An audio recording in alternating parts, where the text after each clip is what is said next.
They expected teeth, claws, ferocity. What they got was a girl. No armor, no weapons, no neural enhancements. Just a slim figure in breathable Earth-standard fiber, standing barefoot on cracked obsidian terrain, blinking softly as the announcement boomed above her. Apex trials commencing in 10 seconds. Around her, monsters shifted. 15 species, all killers, all from war worlds and feral planets. Some oozed toxins, others were built like siege machines. Fangs, tusks, exoskeletons. They roared, screeched, beat their chests and hardened their carapaces. The girl did nothing, not even flinch. A Cernak, 9 feet tall and plated in bone, stomped beside her and spat. "You will die first, softling." She looked at him once, then away like he didn't matter. The timer hit 0, begin. Immediately the arena became chaos. Claws flashed, blood spilled, terrain shifted. The AI altered gravity, added obstacles, sent drones to chase the contestants into conflict. And through it all she stood still. Some assumed she was in shock, paralyzed, broken by fear, but her breathing was measured, her pulse calm. Her eyes moved fast, calculating. She watched the first 2 kills, noted who attacked first, who responded with fear versus instinct. She memorized how each predator moved, how their species' instincts clashed with ego, how they made decisions under stress. She wasn't planning how to kill them. She was learning how to let them kill each other. 5 minutes in, 3 were already down. By 10, the arena's air stank of blood and power surges. The Cernak, still hunting, paused, looked back. She hadn't moved a step. He roared and launched toward her, claws swinging. She did nothing, because he didn't make it. A Scorian, all blades and reflexes, intercepted him in mid-pounce. Not to save her, to eliminate competition. They collided midair, slicing and cracking bone. She turned slightly, adjusted her stance, and watched. 2 more dead. 12 remain. The AI commentator paused, confused. Earth contestant has made no tactical movement. Awaiting engagement, she ignored the voice. Instead, she crouched slowly, knees to chest, and placed one palm on the dirt, closed her eyes, and listened. She counted vibrations in the ground, impact patterns, air shifts, frequency of certain footfalls. She mapped everything, where the Scorian circled, where the Drakh lunged, where the Verthax tried to use cloaking. She even tracked the AI's pattern, how it dropped terrain hazards and where. She was building a simulation, not from data, from instinct, because she wasn't just from Earth.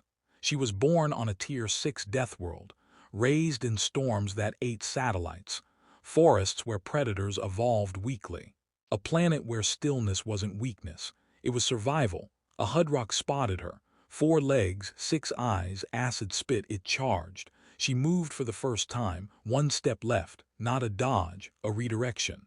The Hudrock stepped on a pressure plate she'd seen blink twice 5 minutes ago. The AI had armed it. Explosion. Hudrock gone. She didn't smile. She crouched again. 11 left. A Vrosk scout tried to snipe her from the ridgeline. Camouflaged, smart. She ducked before the shot. Not because she saw it, because she felt it. Wind shifted 0.2 seconds too early. Heat shimmer bent. She dropped flat. Let the shot hit the dead Hudrock's carcass behind her. No reaction. She waited 10 more seconds, then moved 2 steps sideways. The Vrosk thought she was running, fired again. Another trap detonation. He'd targeted the wrong slope. She didn't celebrate, she just stood up again. The AI stuttered. Earth contestant has survived 10 minutes with 0 engagements. Status anomaly flagged. Monitoring. But the predators weren't. They were starting to see her, not as prey, as problem. The arena shifted again. Walls rose. Pits opened. The AI began forcing convergence. That was the rule. If a contestant remained too passive, the game forced conflict. But she had already predicted the reshaping, based on patterns from the previous 3 trial games. She ran. Not from enemies. Toward blind spots. Places where her scent would overlap with another predator's, where noise bounced back, where vision would fail due to light refraction. She wasn't hiding. She was baiting. 2 more engaged near her trail, mistaking each other's signs. She climbed not high, just enough to watch. Watched a Porthar gut a Relian with a gurgled hiss, then die moments later from venom it didn't detect. 9. She exhaled. She wasn't winning by chance. She was designing losses. Every step, every pause, every still moment was deliberate. The apex predators weren't dying because they were weak. They were dying because they believed she was. The arena AI was confused. It wasn't built to lose track of anything. Not in a hyper-monitored kill zone. Not in the apex trials. Especially not when one participant wasn't using active camouflage, neural dampeners, or shielded tech. But somehow the human girl kept vanishing. Not off the radar, just irrelevant to it. She wasn't hiding. She wasn't invisible. She simply moved when no one was looking. And when they looked, she froze. Her stillness wasn't a lack of action. It was a weapon. Even the predators started to notice. The remaining contestants began whispering over proximity comms. The few species that could form alliances did, not against each other, against her. The girl who'd killed no one, fought no one, spoke to no one, and yet, 5 dead after following her, 3 more who never came back. A reptilian huntkin from Rotax Prime began tracking her trail. It used pheromone bursts and heat signatures. It mapped her path across the zone. Simple zigzags, soft soil prints, too simple. It advanced cautiously, pressing low, talon scraping rock. Then it slipped, not from terrain, from logic. She'd left a decoy trail, a false path of timed heat discharges using 2 fragments of her tunic, placed near decaying corpses to mask the time stamps. The Rotax fell directly into a crevice the AI had opened 30 seconds earlier, one she shouldn't have known about. But she had been watching the sky, not for threats, for satellite shadows. She knew when the AI triggered terrain reshapes based on microshifts in orbital sensors. The Rotax was impaled. No fight, no scream, 8 left. She crouched behind a jagged root cluster, eyes closed, listening again. Far off, a burst of screeching from the Zreli twins, 2 telepathic apexes that had tried to mind scan her. It didn't work. Instead of thought, they found something else. Noise, layered, stacked, incongruent memories, music overlapping math, a war veteran's last breath, a baby's laugh, a poem, a scream, rain on steel, a mother saying goodbye. They recoiled, screeched, lost focus, and the Mixquarn ripped their skulls open from behind. 6. She moved, not to attack, just to be seen. The Mixquarn caught her movement, loped after her. She let it chase. Through the bone pits, through the scent fields of previous kills. It sprinted. She slowed. It gained.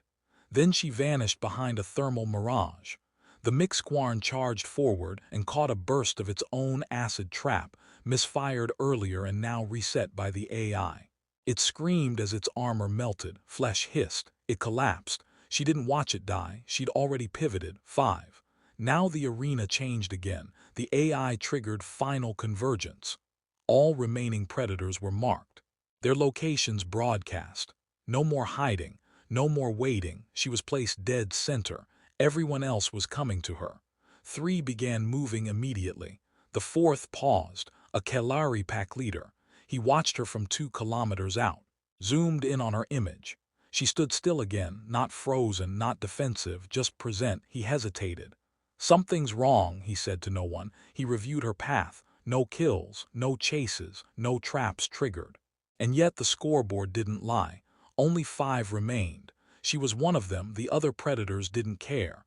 They charged and walked into each other, not coincidentally.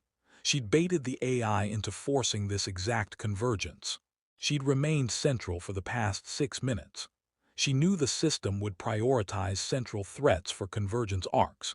She used the AI's own logic to make the monsters attack each other, by ensuring their routes crossed directly. The Kelari watched it happen. 1 predator ripped into another. 2 more launched neuro screams at overlapping targets. The carnage lasted less than 20 seconds. By the end, only 2 left her, and the Kelari, she didn't move. He approached slowly. No weapons, no hostility. He circled. Then asked a question no predator in the Apex trials had ever asked. Why haven't you killed anyone? She looked at him, expression unreadable. Why would I? To survive. She blinked once. Then I already did. He stared at her, then understood. She hadn't come here to fight. She came here to win differently, not through dominance, but through design. She didn't conquer her enemies. She let their instincts do it for her. And now, there was only him. And he knew if he charged now, if he lunged, he'd already lost. Because every path to her ended in the same way, obvious. And humans, they were never obvious. He raised his arms. I yield. The AI paused, silence. Then, contest over, human wins. The arena didn't cheer, not immediately. There were no roars, no victory anthem, no ceremonial declaration of dominance. Because no one understood what just happened.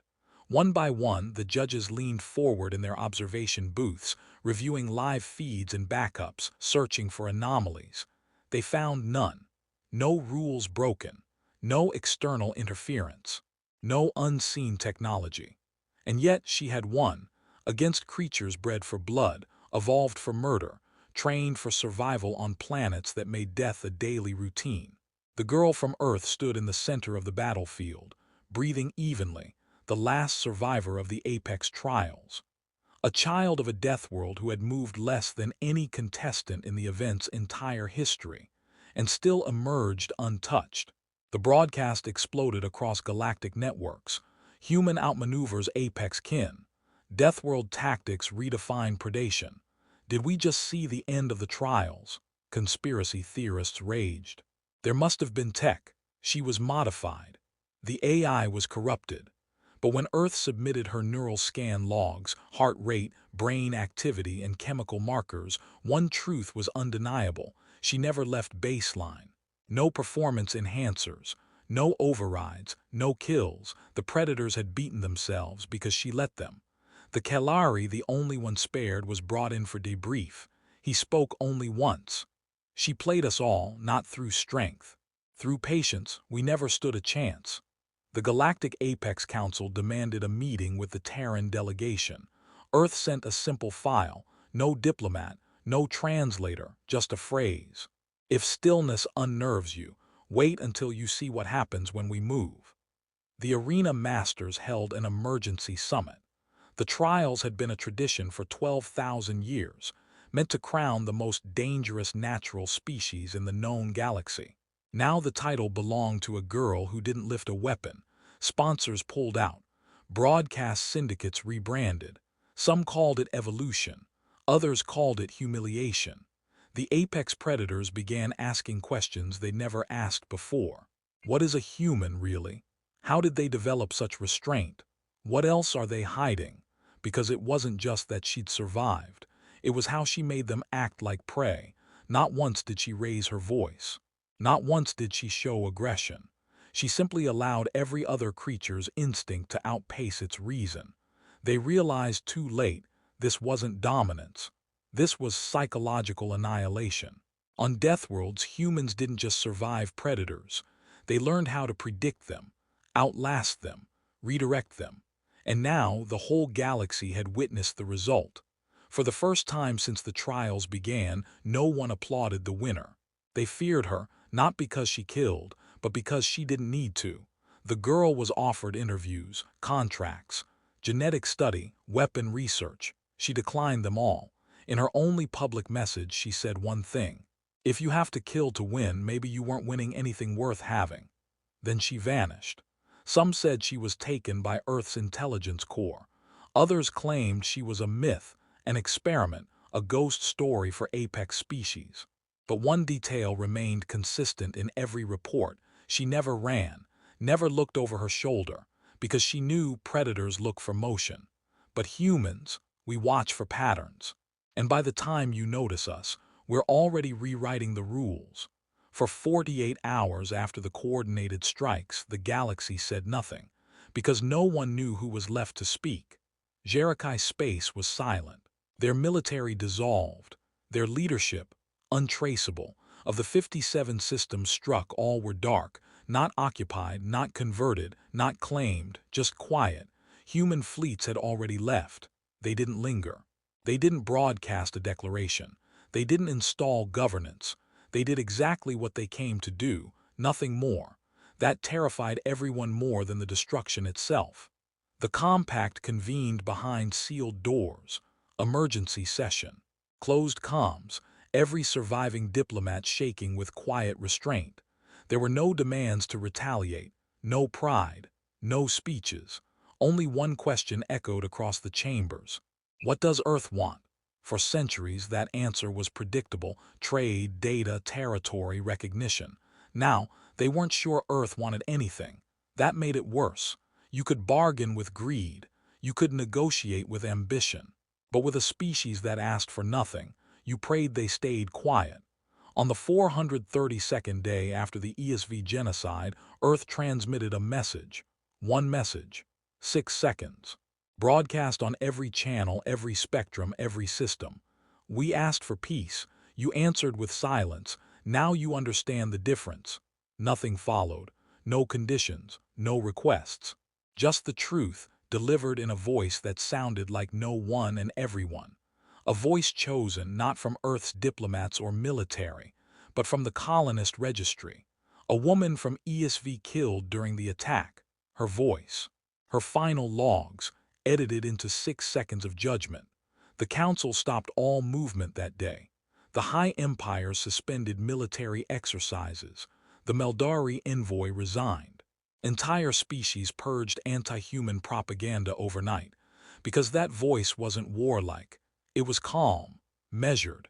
Humanity didn't gloat, it didn't revel, it mourned, and it warned. Some tried to frame it as brutality. Others whispered of ancient Terran rage. But deep down, the galaxy knew what it really was: a line, drawn in silence, held for a year, crossed without mercy, and now immortalized in 6 seconds of broadcast history. They built monuments in some systems, not to honor the dead, to remind the living. Monuments that said nothing. No plaques, no flags, just empty stone circles where relay towers once stood. They called them echo rings because they marked the last places the galaxy spoke before Earth answered.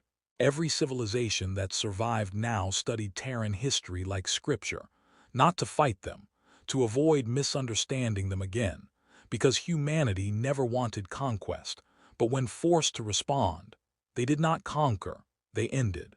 And then they moved on. The UNSC never commented publicly on the operation.